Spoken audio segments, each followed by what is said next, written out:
Hello and welcome. I'm Lynn, and today we want to bring clarity and unity to a conversation that often causes confusion. The law of attraction versus the law of assumption. And I'm Paul. If you felt unsure about which one works better or which one you should follow, this talk is for you. Because the truth is, they're not opposing forces. They're just two ways of describing the same creative truth. Your inner world shapes your outer experiences. Let's start with the law of attraction. Most people have heard about it thanks to teachers like Abraham Hicks or Rhonda Byrne in The Secret. The basic idea is simple. Like attracts like. The thoughts you think and the emotions you feel create a frequency, and that frequency draws similar energy back to you. So if you focus on abundance, you become a match for abundance. If you dwell in fear or lack, you'll attract more of the same. But it's not just about thinking positively. The law of attractions asks you to align emotionally and mentally with the version of you who already has what you desire. When you think from the outcome, not towards it, you shift your point of attraction, and that's where the real magic happens. Because the universe isn't responding to what you want, it's responding to who you're being.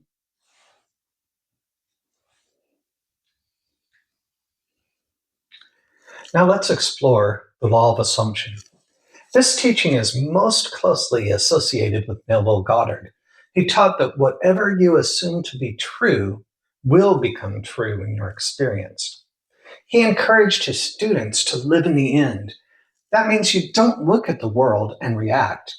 You go within and assume the feeling of the wish fulfilled, no matter what your current circumstances look like. It's all about inner identity. You mentally and emotionally step into the version of yourself who already has what you desire. You're not hoping or waiting, you're knowing. And when that assumption becomes natural to you, when it feels like truth, reality bends to reflect it. The law of assumption teaches that your outer world is a direct mirror of your persistent inner state. So if you persist in assuming that you're already successful, loved, abundant, eventually the world must conform to that assumption. At first glance, these two laws might seem like they operate differently. One talks about vibration and energy, the other talks about assumption and identity. But here's what's important to understand. They're pointing to the exact same mechanisms of creation. Both are telling you that your inner state must shift first. Both are asking you to embody your desire as if it's already done. And both are based on the principle that the outer world reflects your constant inner reality. Law of attraction uses the language of feeling and frequency.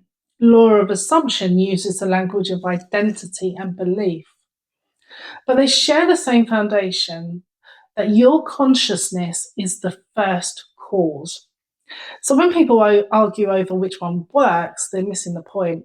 It's not about which language you use, it's about whether you're aligning your inner world with the result that you want. That is the real key.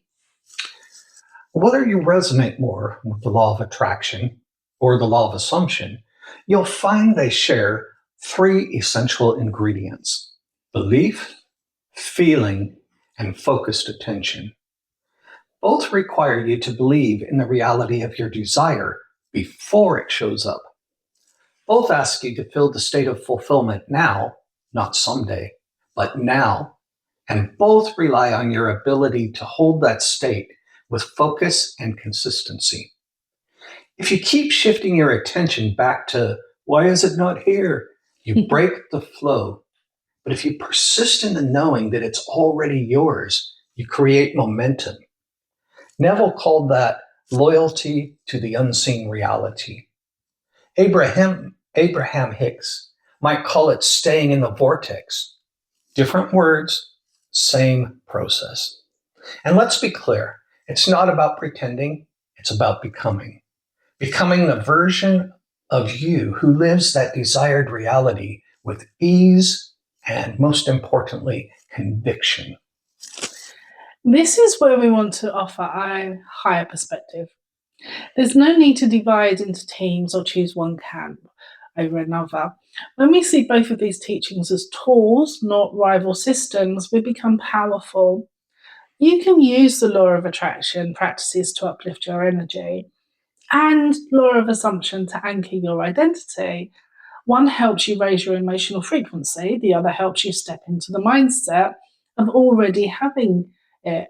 Used together, they create a full spectrum approach to conscious creation. And that's something we need more of, not less of. Arguing over which is right only delays your manifestation. Choosing unity allows you to move forward with clarity and confidence. Let's bring it down to the practical. If you want to apply both laws powerfully, here's what to do. Get clear on what you want. Be specific and heart-aligned. Assume it's already yours, not in a fake-it way, but in a grounded, lived-in way. Let it feel normal. Feel the emotional reality of your desire now. Gratitude, joy, satisfaction, whatever matches the outcome. Persist, not forcefully, but consistently. Return to the state of the wish fulfilled again and again. Let go of the how. That's not your job. Your job is the inner state. The outer shift will follow. It's really about devotion to your inner world. When you consistently live from your desired state, whether you call that vibration or assumption, you begin to see just how responsive this universe is. And when it happens, it won't feel like magic. It'll feel like alignment, because you'll recognize it was coming all along. So if you've been feeling stuck between the law of attraction and the law of assumption, we hope this brought you some clarity. The truth is, you don't need to choose sides, you need to choose alignment. And when you do, everything changes. Your beliefs are powerful, your assumptions are creating, your vibration is attracting. It's not one or the other, it's all part of the same beautiful law. You are the operant power. So choose your state wisely. Think from the end, feel it real, and know it's yours already. If you enjoyed this conversation, give it a thumbs up. It really helps us reach more creators like yourselves. And don't forget to subscribe so that you never miss an episode on conscious creation, inner power, and spiritual alignment. As always, we would love to hear your thoughts. Are you more drawn to law of attraction, law of assumption, or both? Let us know in the comments below. And thank you for watching. So until next time, think differently, dream boldly, and create consciously.